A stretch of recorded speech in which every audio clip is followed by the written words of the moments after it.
Hi there, I'm Justin Pritchard, and in this video, I want to show you one of the most important vehicles I've driven this year, and what I think is a fantastic vehicle for the majority of Canadians who might be looking to bridge that gap between gasoline and electric power. This is the Mitsubishi Outlander Plug-In Hybrid.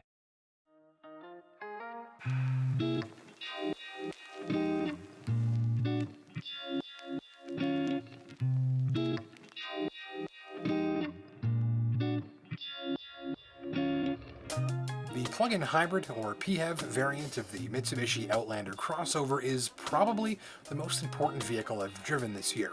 And that makes some people scratch their heads, but the fact is that this machine puts cutting-edge vehicle electrification technology within reach of the motoring masses and wraps it in a compelling package that will work well for a wide range of Canadians, all without breaking the bank. That technology is the PHEV driveline, one of several available in this machine. It's a 2-liter 4-cylinder gasoline engine at the center of a plug-in hybrid heart, and here's how that works. Conventional vehicles have a gasoline engine. Hybrid vehicles, or HEVs, have a gasoline engine paired to an electric motor generator and self-recharging battery that can't be plugged in. This hybrid combination uses self-generated electricity to reduce the gas engine's workload, saving fuel and reducing emissions. The plug-in hybrid works the same way, but it has a considerably larger battery that can store so much juice it needs to be recharged via external power, hence the plug. The surplus of externally sourced electricity is then used by the vehicle to enable extended periods of all-electric motoring, usually several dozen kilometers at a time. And in this particular machine, with overnight battery recharging at home, all drives of less than about 35 kilometers stop using any gasoline. And if you can charge at work during the day and at home overnight, that doubles. You could handle a 70-kilometer round-trip daily commute every day using no gas. With daily running around and commuting handled electrically, many families would be visiting the gas station a few times a year instead of a few times a month. Recharging from empty on a household 120-volt outlet is an overnight job. On a public or household level 2 charger like this, you're full from empty in about 4 hours. Outlander is also the only PHEV that's level 3 compatible. Fancy way of saying you can plug into one of these DC fast charge stations, which are designed to rapidly fill the enormous batteries in all electric vehicles. On this charger, your battery's full from empty in a tick over 30 minutes. And remember that plugging in is never required. And if you've got a cottage trip coming up, no time to worry about plugging in to recharge, then just don't worry about plugging in to recharge. Because like any plug-in hybrid, as long as there's gas in the tank, you are good to drive hundreds and hundreds of kilometers, and that's whether your last battery charge was yesterday or last month. Plugging in a vehicle like this to recharge the battery is only done when it's convenient for you to do so. It is never mandatory. And it's also worth noting here that this is one of your only options in a PHEV that's both affordable and 100% cottage-ready. And it's all wrapped up in a full-function, family-ready crossover that's nicely sorted, appealingly equipped, and very easy to use. If you know how to operate a gasoline-powered vehicle and how to stick the power cord into the plug on the Outlander's rear passenger side, then you're all set. Nothing about making the switch to a PHEV crossover in this application, or any other I've tried to date, will cause you any stress. Aside from the plug-in hybrid stuff, it's also a pretty darn good family crossover too, meaning that it doesn't require the PHEV curious shopper to give anything up. All-wheel drive for winter, got it. Ground clearance, done.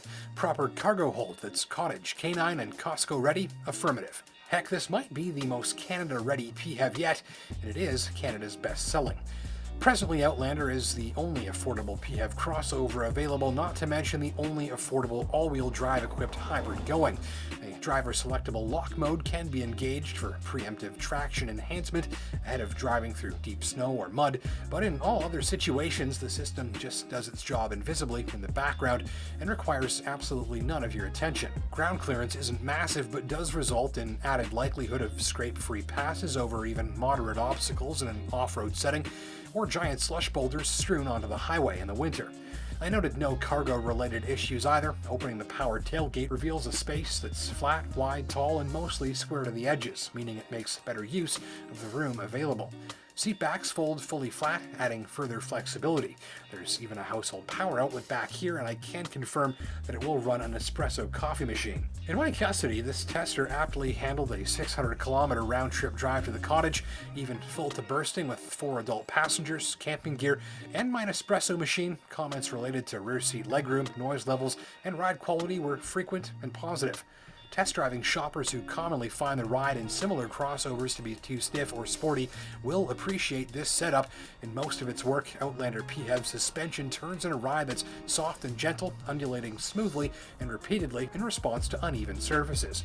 I noted minimal crashing into heavier bumps and an excellent highway ride for relaxing and socializing on the open road. Noise levels from the tires, wind, and engine are nicely muted on most surfaces, so mostly this is a quiet, comfortable place to be. Note that certain specific surfaces encountered on some rougher roads or trails, and especially washboards, do crank the noise and vibration up a few ticks. Steering and brakes both exhibit some initial vagueness when used, though this mostly just makes it easier to drive the Outlander smoothly.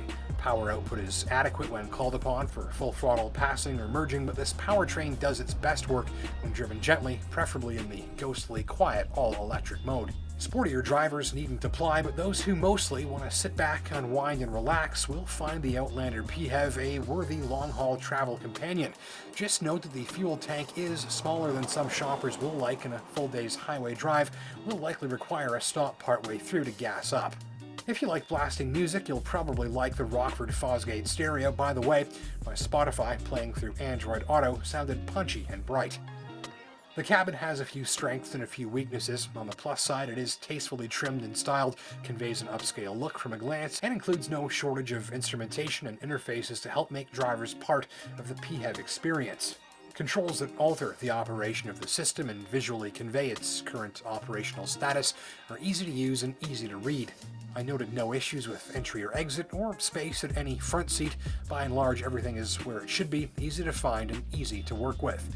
But there are some gripes, including limited rear seat headroom for anyone beyond average height sitting in the back, and the way several controls and buttons around the driver are hidden from view by parts of the steering wheel or wiper and light stalks. Finally, my tester's passenger seat adjustment motors became comically loud when used by a heavy passenger, and the central command system graphics looked dated and overdue for an update. Small gripes for a machine with so many strengths. One day, most of the cars on the road will be electric, and until then, PHEV technology is one way that we'll be bridging that gap between gasoline and electric motoring. Many more affordable PHEV models will be available in the coming months and years, and when they arrive, they'll have a pretty good one to compete with. Thanks for watching.